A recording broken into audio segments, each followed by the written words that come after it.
our sponsors. Now, so like I was saying, I decided to go back to school, and the person I was with at that time was not having it. People were, this person was just, this person I talked to, and the person looked at me and said, "What? Nobody wants to come to you. You will never become a therapist. You'll never become a life coach. Are you kidding me? Why would somebody come to you? Nobody wants to come to a woman. They all want to go to, and beside a black woman for that reason. Are you crazy? Someone also who has an African background? No way. Nobody wants you. Okay? Nobody wants to come to you for any therapy or advice. People want, and literally, people want a white man, bald, pot-bellied, and and wear glasses. They don't want you. Nobody's going to come to you. You're delusional if you think you're going to be able to do this. What do you think you are? Who do you think you are? And I was like, geez, that hurts. And when I tried to tell the person, no, don't say that, and then the person, here's how I knew that was a manipulation. But I didn't know quite how to name it at that time. But the person turned, you never listen to me. You always think you know better than me. Just for once, I want you to hear me out. And here in my head, I thought, okay, this person is making it seem like I'm devaluing themselves. I'm devaluing them because they started making this personal about them. So I thought, okay, you know what? Even though I don't agree with what the person is saying, but I'll be quiet and let the person feel like I value them by me not disagreeing, but I'll just be quiet and then let it go. And it's not a big deal. But then here's the fact. I am the kind of person, if I don't fully agree with you about something and it really doesn't sit well with my core belief system, it disturbs me when I go away. And now I would say, this is before last year and this year. Last year and this year, I've grown and matured tremendously because of a lot of things that happened to help me grow to become an even better human being. But at that time, I think I was 40 something years old. I was in my 40s, early 40s. And then I thought, this was, okay, this person wants to say something and they're feeling devalued, they're not feeling heard, so I'll be quiet. I won't say anything, I'll just be quiet. Here's the thing, when I was quiet, I felt disturbed. I couldn't sleep. I kept hearing what he said. In my head, it kept playing over and over, so I was ruminating for bad idea. Rumination is never a good thing. So I ruminated on that. I felt confused. I couldn't sleep. I was angry. I couldn't stop hearing the voice of that person telling me all that stuff. And then I was like, that night I just couldn't rest. I wrestled. I kept feeling bothered. And then I was like, I cannot keep this in. I need to confront this. I need to get my sleep. I do not want to lose my sleep over this nonsense. And I felt it. And I said, I have given my power to this person and allowed this person to fester in my head. And meanwhile, they're already gone. And I was like, no, I'm going to call up this person and disturb him and give it back to him. Here's the thing. I decided to give him back what he gave me. Not revenge. No. I don't do revenge. What I did was this. Call out the person. I said, okay, listen up and listen real good. And the person goes, wait, it's midnight. And I was like, yeah, I don't care whether it's midnight or 1 a.m. You chose to give this to me and I'm giving it right back to you. It's disturbing me and I'm not able to sleep and I'm giving it back to you. Take it and you do with it as you please. But me, I'm going to push it back to you. It doesn't belong here. It doesn't belong in me. And I am free and I am releasing so I can get my sleep. My sleep is so much more important than me than to let this be in my head. And I always say, your head is expensive real estate. What you put in there is what you end up producing. So your thoughts are alive. So what you put into this head of yours and think on it and ruminate on it is what you become. And I said, no. This is not going to become me. I'm going to put it back where it belongs. So I said, okay, there. Let me explain this. And I said, first of all, thank you for waking me up, for my sleep, and waking the sleeping giant within me to arise and stand firm on this and know that I cannot sit back and allow you to do this to me. I will go back to school and I will get my master's. I will do what I plan to do, no matter what. And guess what? Yes, I am over 40 years old. And I don't fit the mold of people who are in school. I may end up being the oldest person in class, but you know what? Newsflash, that is not new to me.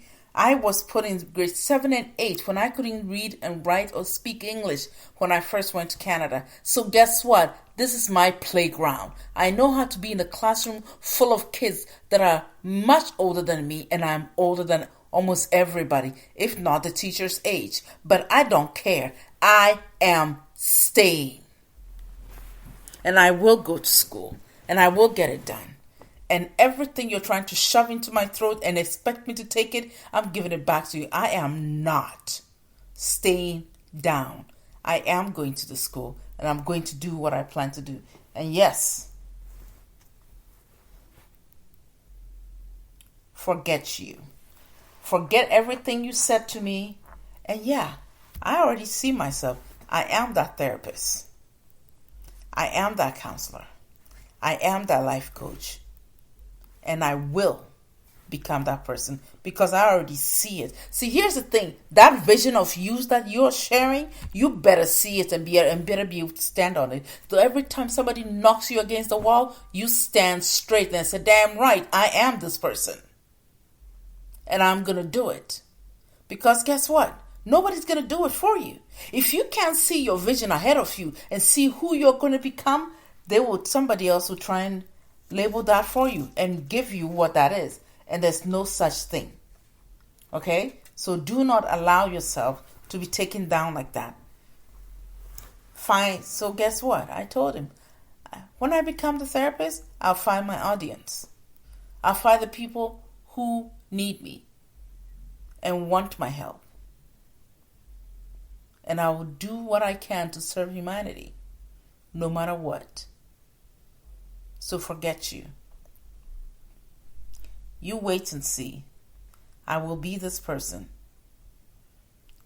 And I'll be there and I'll be available for people anytime they need me. And guess what? After I said that, I took a deep breath. I felt relieved, my shoulders released, my stomach, the tightness I felt in my stomach was gone. That headache I was beginning to get for the lack of sleep was gone. I could feel my temple release the tension. My shoulders felt good and relaxed, and I felt, okay, this is it. And I went to bed. I slept like a baby, if not more. I slept so well, I woke up that morning with a smile. I woke up I saw the world differently. I woke up and I looked at the sun outside when I went for my morning walk. I was literally hopping and skipping on the sidewalk. And I'm sure people saw me doing that. They must have thought, that woman is out of her mind. But to me, I knew what I was doing. I felt like I just won a big battle. I just had victory because I spoke my voice and I didn't shut it down. And I was free. Woo! I was happy as a clam. And I wanted the world to see me happy. Because I was already seeing myself as a therapist. ahead of the game before I even started the classes. After working and getting home, I was so happy. I called up a school and I asked them questions, and I said, I'd like to start registration for classes. They said, we'll send you the form. I started. I was glad. Enrolled in school. And in a short while, it's a long time. Sometimes I had to stop and go back to school. I already shared that story in the beginning. And do something else in the meantime. Then I went back to it. And I did what I could. And I graduated. And became this person. So you see, adversity is like the tank in your engine. It will drive you anywhere. But you have to drive the car. You have to drive it and know the direction and where you're going and know the destination. And maybe even if you get in the destination, you still keep moving because you might decide, I want to go a little farther. But don't let that stop you.